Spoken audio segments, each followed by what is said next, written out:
Real estate can be really daunting, and it does not help that there's so much misinformation out there. So that's what today's episode is all about, is just breaking some of those common myths that you hear.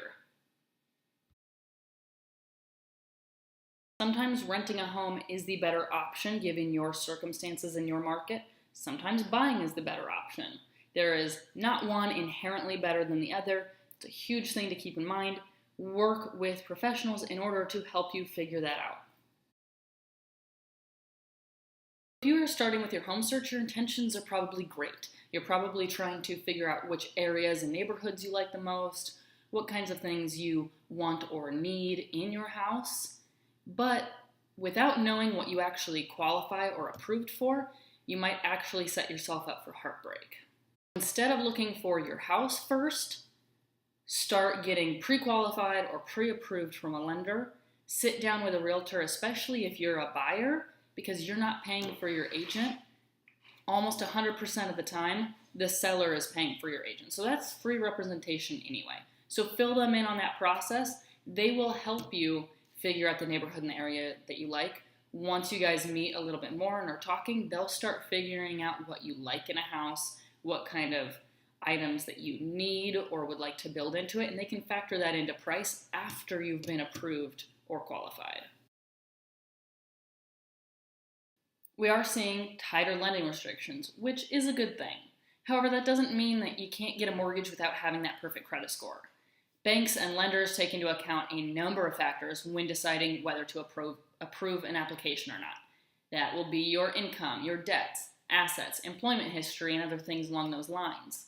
Maybe you've built up a decent emergency fund or paid down some of your credit cards or even just been at your job for a while. Maybe that lower credit score won't automatically disqualify you from getting a loan. Probably one of the biggest misconceptions that I hear all the time from people is that they think their down payment has to be 20%.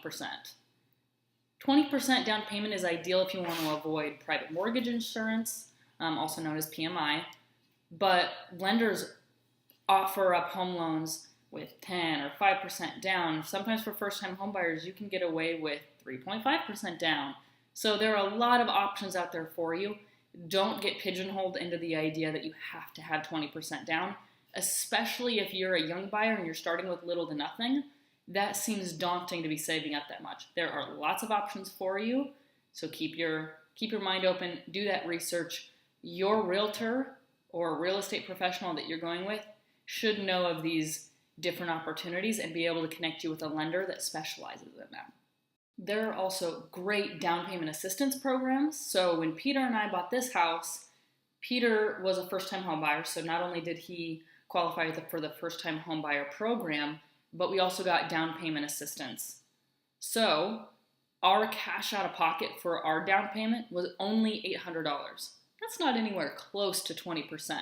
So look into these programs because that can be really helpful. One of the biggest mistakes that new home buyers can make is only focusing on the monthly payment. Affording a home involves a lot more than just the monthly payment.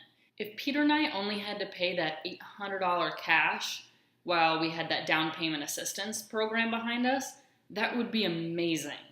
But we had to put a lot of money up front just under contract in order to do our appraiser, our inspection, and all of that, let alone all the costs that we had to do while we were actually moved into the house. You don't want to overlook those added expenses of the closing costs, maintenance, homeowners insurance, property taxes, and all of those. Maybe you actually have some rehab ideas in mind. While working on that home buying budget, be sure to factor in all of those costs that come with owning a home.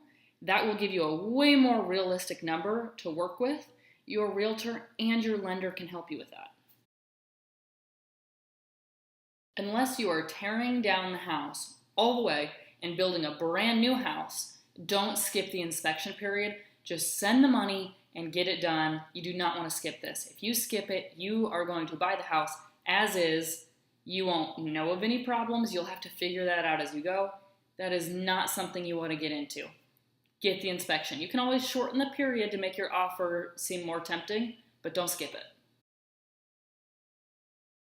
Much like buying a car, the offer that you make on a house does not need to be the asking price. If you have amazing credit, a pre-approval, maybe a down payment ready to go, maybe some earnest money, sellers might be more willing to negotiate rather than wait for another possibly less awesome buyer to come around.